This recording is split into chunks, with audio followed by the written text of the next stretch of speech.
Welcome to Medication Mythbusters, where we separate fact from fiction to keep you safe and informed. Today, we're busting some of the most common medication myths that could be putting your health at risk. We're diving deep into the world of pharmaceuticals, tackling those misleading beliefs that might be more widespread than you think. From antibiotics to herbal supplements, we're covering it all, so stick around. Your health could depend on it.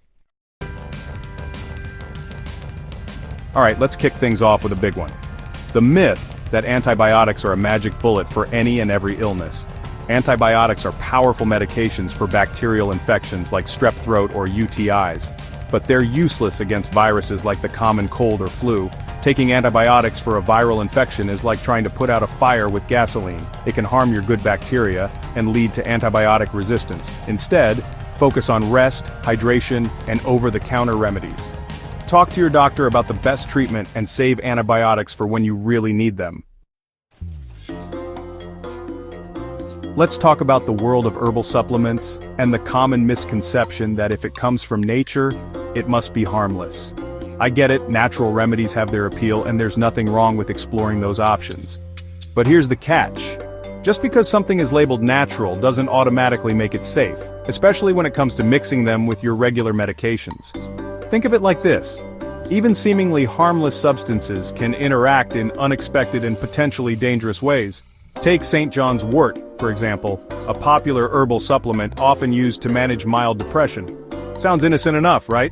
Well, here's the thing. St. John's wort can significantly reduce the effectiveness of certain medications, including antidepressants, birth control pills, and even some HIV medications.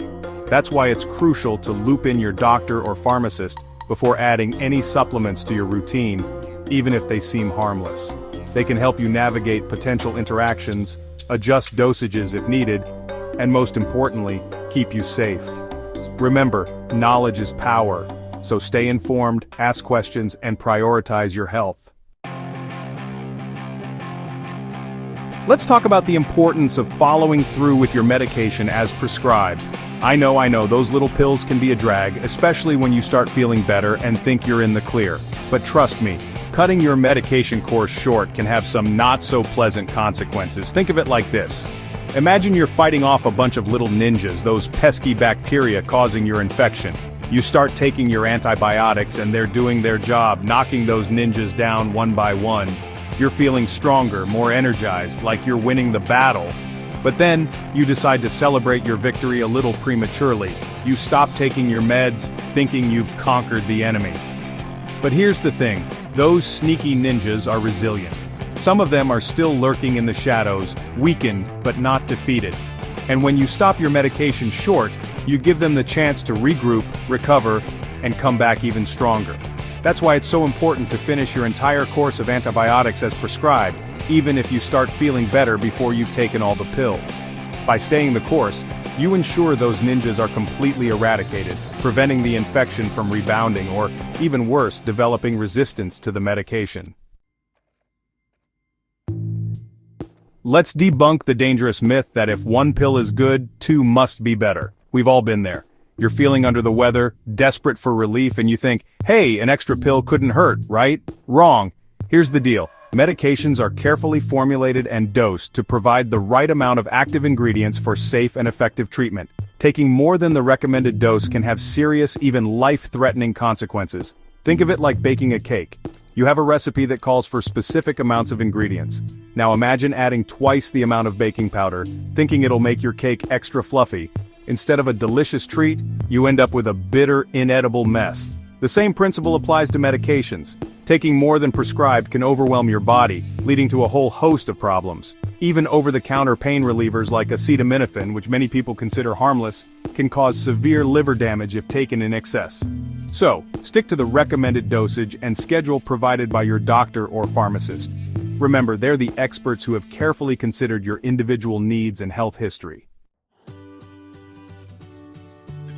Let's talk about the importance of open communication with your pharmacist, and debunk the myth that you don't need to share everything with them because your doctor already has your medical history. Here's the thing. Pharmacists are medication experts. They live and breathe this stuff. They've spent years studying drug interactions, side effects, and all the intricacies of how medications work in the body. Think of them as your medication detectives. They're trained to spot potential red flags, like drug interactions or allergies, that might not be immediately obvious. But they can only do their job effectively if they have all the pieces of the puzzle. That means being upfront and honest about all the medications you're taking, including over-the-counter drugs, vitamins, supplements, and even herbal remedies. And don't hesitate to share any concerns you might have, whether it's about side effects, cost, or just general medication management. They're here to help. That's a wrap on today's Medication Mythbusters. I hope you found this information helpful and empowering. Remember, knowledge is power when it comes to your health. Got a medication myth you want busted? Drop it in the comments. Don't forget to like, subscribe, and hit the bell for more approved health tips. Stay safe, stay informed, and always ask your pharmacist. Stay curious, stay informed, and always feel empowered to advocate for your health.